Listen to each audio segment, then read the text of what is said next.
Good morning, you guys. Today is Wednesday, May 10th. What a past few days have been like, oh my goodness. I have been busy planting out my tomatoes, and it took me 2 days and about 17 hours of being bent over getting over 100 tomatoes into the ground. It really took me a little bit longer for a few reasons. There were so many, which was the big thing. And the other thing was, as I opened each hole, I seriously amended where I was putting everything. Now, we just added beautiful leaf compost to all of our beds, but I took it upon myself to add handfuls of worm castings and more leaf compost, a little bit of a well-balanced fertilizer, and added some Tums, which I ground up and made into a nice powder, and just got a really nice, beautiful, workable amendment for the base of these tomatoes. So it took me a little bit longer. My hands are a little raw and my back really hurts. But as I sit here and look at this beautiful Black Beauty tomato, I feel like it was all worth it. These tomatoes are really, they're coming along very happy. I mean, the thing about planting so early, or starting my my seedlings so early, was that I was afraid that they were not going to germinate. So not only did I get started way too soon, but I planted way too many, and then I made some really beneficial changes that made everything grow way quicker than I thought. So over the last week, everything started to really suffer in those solo cups, and even the ones that I had put into actual pots. Everything was just starting to get a little bit yellow. It was demanding nitrogen, and I just couldn't feed them properly. So as I got them into the ground over the last few days, I could see that their leaves were very pale, but now everything's bouncing back. And I'm going to give you a closer look at the difference from the original leaves when the plants first start in comparison to the leaves that are starting to come up in the fresh canopy. So, I want you all to be patient and remember that these plants are going to go through changes, especially if you're first-time gardeners. I don't have all of the answers. All I can do is tell you what it is that we're doing and hope that you'll want to share our journey with us.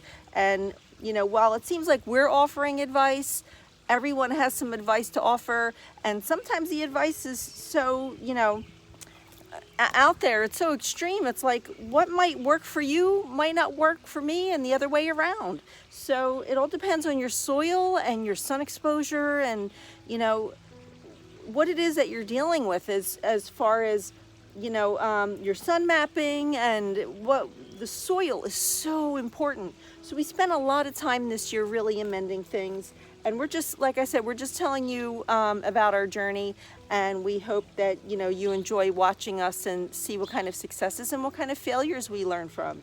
So as you watch, you'll see a lot of high fashion. I'm wearing a 30-year-old t-shirt today and my Costco hat.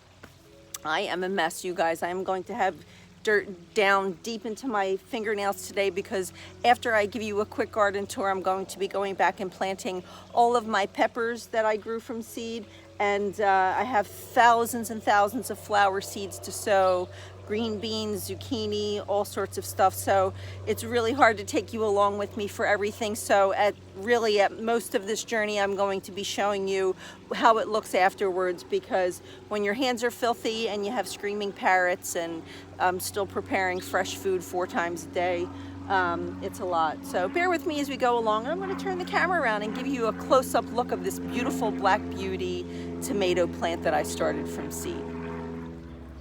So this is my first year with Black Beauty, and oh my goodness, it's starting to get flowers already. And this color is just absolutely incredible. It's completely different from everything else, and I can immediately look at it even when it was just in its cup and know that it was a Black Beauty. Now I always take all the bottom leaves off. Like, it's just a matter of a quick pinch, because I don't want these guys sitting and collecting moisture and nematodes that could cause disease. Now you can take something like this if you really want to. You see all the little all the little hairs that are on there, they're potential roots. I mean, you can make a whole other plant if you want to. I try not to leave too much leaf debris laying around because it does attract insects. Over here on this side is the Thornburns terracotta. Look at this beautiful tomato plant. Oh my goodness. I feel like I've done something right.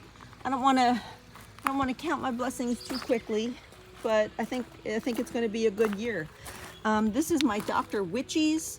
Look at how nice and thick the stem is. Now, these plants are growing completely different from the starter plants that you see at Lowe's and Home Depot, the Bonnie plants and whoever else is starting plants.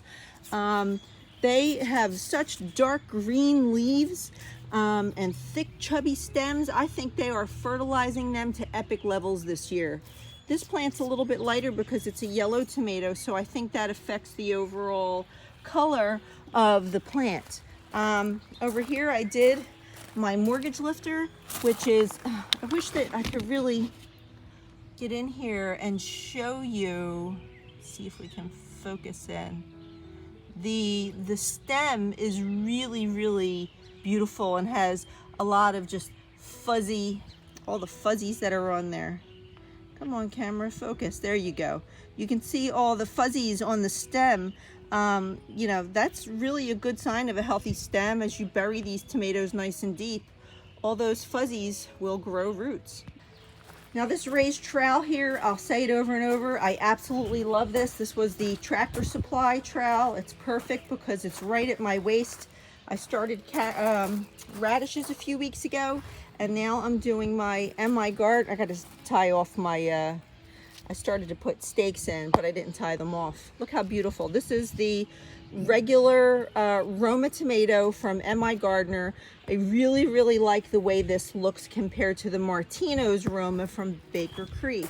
I do have both growing, and I will be showing you the difference. I've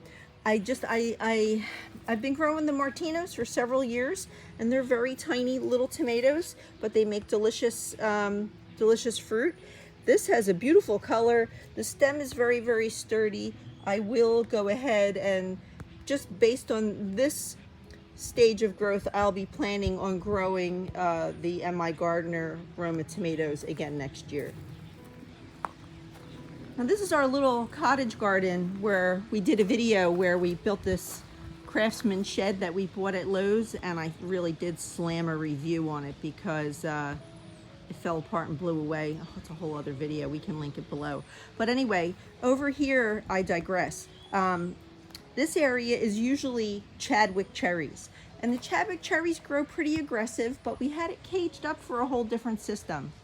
Now, I went ahead and switched up this year, and I moved my MI Gardener Amish paste over here and my MI Gardener San Marzanos, because this cage is nice and tall and it keeps everything in really, really well. Now, the one thing I will notice is these Amish pastes were a little bit more aggressive as seedlings than the Baker Creek version, and they do really maintain a very yellow color. So I'm hoping that once they get a nice boost of nitrogen, that they're going to darken up. The San Marzano is beautiful. Its canopy is starting to turn nice and green after just 2 days. It was time for everything to go in the ground. So I'm happy I got it all done.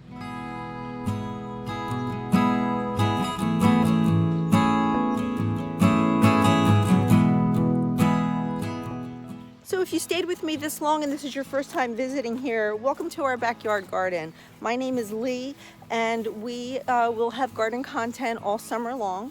And we grow a lot of tomatoes, you guys. So right now I'm going to show you the actual, like the heart of the garden. They're just our smaller gardens. And for those of you who have been following along for a while now, I guess you're getting to start to know the layout of our garden. But I'm going to turn the camera around and keep everything focused on the garden at this point. So hopefully you'll find it interesting. If you do, please consider subscribing to our channel. Give this video a thumbs up, and please hit the notification bell. All of these things, as well as comments, really help us to get into the YouTube algorithm, so that the time we spend making videos for you, we want this to become better and better videos. It really helps when you interact, and YouTube will push us out into their algorithm. algorithm so we can bring you even bigger and better content as we go. So don't forget, you guys, thumbs up, subscribe, notification bell. I'm going to turn the camera around and show you what's going on today.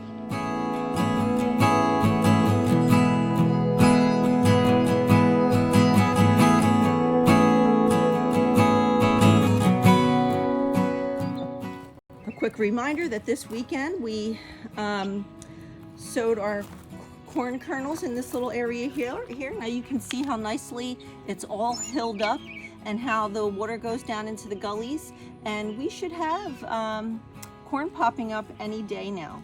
There's a few rogue lettuce heads I'm going to have to pull up, as well as over here, because this is about to become zucchinis and eggplant. So now I know that somebody's going to comment, Lee, you planted your tomatoes way too close. Oh my God, you're inviting disease and all these things. And like I said, what works for you may not work for me. Now I'm going to tell you that the reason I'm planting these tomatoes like this are for a reason. Last year I was so relieved that I planted everything a little bit close because we had epic heat and drought. And in that process, I was able to let my tomatoes get a little bushy and shade themselves. So even though we had a lot of loss, we also processed a tremendous amount of tomatoes. And I really feel like that success came from allowing them to shade each other and also all the beneficial flowers that we grew. And I'll post a link to our beneficial flowers video for you below. It really does make a difference. Now, this year I planted double the tomatoes. I think I have approximately 104 tomatoes total across the property. Now this year I do plan on doing a single stem method with heavy pruning and not letting any of the suckers grow. The benefit I'm going to have here is that if the heat is normal and the summer is normal and we don't have too much moisture, I can let things, grow to a point where I have more control. Now, when you do the pruning off of the suckers and you keep everything staked up, you're going to have a much bigger, sweeter fruit. If you let your suckers run, you're going to get more branches, more fruit, but they won't be as big, and you'll be more susceptible to blight and insects that like to hide in the foliage of your tomato plants. So this year, I'm allowing myself to have the options. And yes, am I shooting myself in the foot a little bit? Probably, because if it's 100 degrees out here and my tomatoes are going crazy, the potential of me not being able to get out here to do all of this pruning is really very great. It could happen, but I'm not too worried about it. This is not our first rodeo. We've been doing this for a while, and I have enough tomatoes that if we take a loss, I will still have a gain. Either way, I'm going to have more tomatoes than I know what to do with. So I'm going to turn the camera around again and tell you what I planted and what I expect from them. So again, planted very close, and I know I'm doing this for a reason, on this section here, I have my Chadwick cherries. These tend to get very, very big, and they produce a very big 2-bite fruit. I plan on keeping them very well pruned, and we will be staking them in and caging them soon.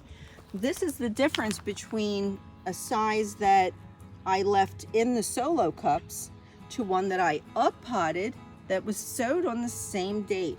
Now, they really did appreciate the up-potting. Look how beautiful they look. And oh my God, everything just wants to bear fruit already. Over here is 3 extra Grappoli D Invernos that I didn't have the heart to cull, so I went ahead and put them in the ground, and I'm going to see what happens with them. It's my first year with them, but it is not my first year with the Chadwick cherries. Now, normally over here, we have something else growing. This is not normally a tomato trellis. But I also grow Borghese Principali, or I know I'm butchering that name, but they're Borghese grape tomatoes. Now, these guys normally grow over there where I showed you the Chadwick cherries, but they grow so tall and produce such big vines that I decided to put them on an actual cattle panel this year. So I'm going to train these up to be single stem, as well as the heart of the Grappoli di Inverno tomato, which I'll be using the Borghese and the Grappoli to make tomato gravy. I know these are not a true grape. So this guy here, I'm going to be letting them climb. I'm going to be training them back onto the cattle panel. And you can see the difference of how they were suffering with their original leaves, wanted nitrogen, but as soon as I amended the soil and got them in the ground, this new growth happened in just 2 days. So this is a really good sign. Now we have to come out here and weed. So in the main bed here, this is where the heart of the tomatoes really happen with our big slicers. And we let them grow up on this trellis here that we made with hog panel and basic wood framing pieces that I can attach the video that goes over the details of that. So here, these tomatoes are going to become monstrous bully tomatoes. And I know that how they grow. And as long as you keep these on a single stem and you keep the suckers off, they will stay under control. So again, here's the original leaf. And here's just from 2 days, the difference in color. So I have Hungarian heart. I have Abe Lincoln. Again, the difference of the ones that were in the solo cup to one that I actually potted into a pot that I bought from the dollar store. So you can see the difference of, and this is a comparison that I wanted to make.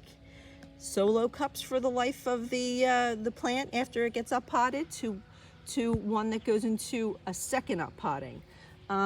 These guys here are classic beefsteak. Now here's your brandywine, which is a potato leaf. You can see the difference. Potatoes, tomatoes, they're all nightshades. You know, what is special about a potato leaf tomato? I don't really know. I mean, we're gonna find out. So this is the brandywine pink. So I can't wait to see what this looks like. And again, this is a year of experimenting for us. This one was put in the larger pot, like I said. These guys were in the solo cups. So that was Hungarian heart, Abe Lincoln classic beef. And then over here, my favorite tomato, and Farmer John's as well, is the Whopper. I know some people might be interested to say, how are the Whoppers doing? So the Whoppers are now doing incredible. Every Whopper had a second up potting into the bigger pots. They were out of the solo cups rather quickly. They have a healthy stem, and they don't look anything like the ones in the store. The ones in the store, like I said, have really thick dark green leaves and really weird thick stems. They just didn't look right to me. I feel comfortable with the way these tomatoes look, and I'm very, very proud of them. I think they're going to do well, and they're not as thick and dark as they could be because they didn't have the proper feeding. I didn't want to overfeed them while they were in those tiny cups. So we have 6 Whoppers here, and then the last of this area of slicers is that's another Whopper. This is the Kellogg's Breakfast, which is another yellow tomato. And you can see the difference in color from the stem. Has a beautiful golden hue to it. So I have 3 Kellogg's Breakfast tomato plants, and I really just can't wait to taste them. Now this area here, we have an existing trellis up, and we have for the past several years been growing Amish paste off to the left and a San Marzano lungo, both from Baker Creek. Now I separated these as an experiment because I want to compare Baker Creek's products to M.I. Gardner. So M.I. Gardner is over in the cottage garden, and we'll have to remember that this is Baker Creek. The Amish paste do grow beautifully, and I don't know if the camera is picking up this beautiful, just like metallic glow on the stems. But their canopy is getting much darker green. The Amish paste is a very aggressive vining tomato. It is indeterminate, like on steroids. And the fruit is delicious for sauce, gravy, paste, or even just slicing. Now these San Marzano lungos, I think I have a mix I was saying in another video. They look beautiful, but some of them look more like some type of an Abruzzi pear. They're all fluted and beautiful. And then I'll get some traditional San Marzano long-shaped tomatoes. So something happened, I think, when they packed our seed packets, and I just got 2 different tomato seeds in one pack. You know, the thing that I wish I knew is what exactly that tomato is with all the beautiful fluting, because it's an incredible tomato. I should probably try to isolate one when I know it's fluting and get some seeds out of it. I haven't tried to harvest tomato seeds yet. I've been successful with peppers, but I haven't even tried tomatoes yet, but I think I might do that this year. So the adventure of today, you guys, is to get all of my peppers that I started from seeds into the ground. This soil has been amended several times. It's full of our own compost, and it's full of the new leaf compost that we just bought. And you can see how quickly it dies down and dries out. But as I've been watering these beds and planting these tomatoes, the soil underneath is beautiful, dark, rich, and moist. So I feel pretty good about the way these peppers will go in. So I have Keystone Resistance, I have my eggplants, or Rosita and Casper this year. That's the only two I'm trying. These are the California Golden Eagle from the farm stand. Honestly, my peppers look better than these. So here's their original leaves, and in the past week that I bought them, they're starting to get new leaves on them. And actually, look, my eggplant wants to be an eggplant already. Oh my goodness, which one is this? I think that this is a Casper. This is an incredible eggplant that has a beautiful white fruit, and it has a very mushroomy flavor in comparison to your traditional eggplant. But today I'll be doing Cubanea, Giant Marconis, Jimmy Nardellos, California Golden Wonder, Keystone Resistant, Shishito, Notapeno, and Daytil. And I have to be honest with you, these Daytil peppers, they're growing kind of trippy. I don't really know what I'm supposed to expect from them. The one with, here's the one, look. What is up with this?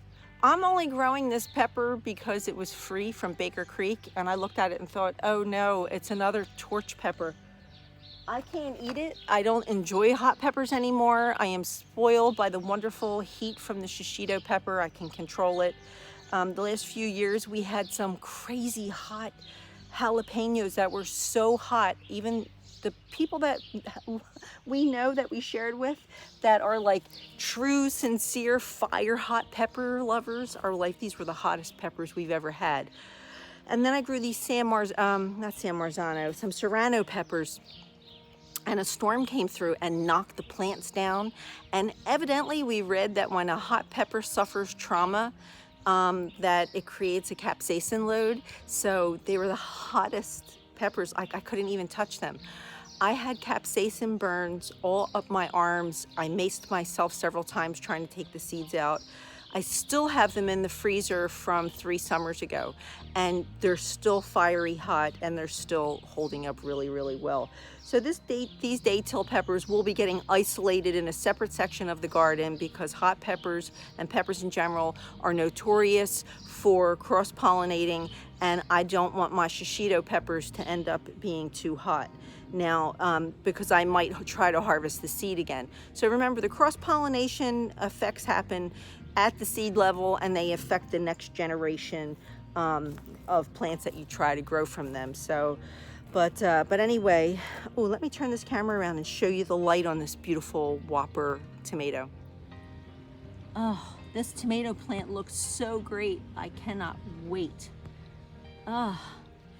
Now, through the editing of this video here, we will be, as you have seen, inserting clips of our beautiful bearded iris collection and all the flowers that are blooming here already.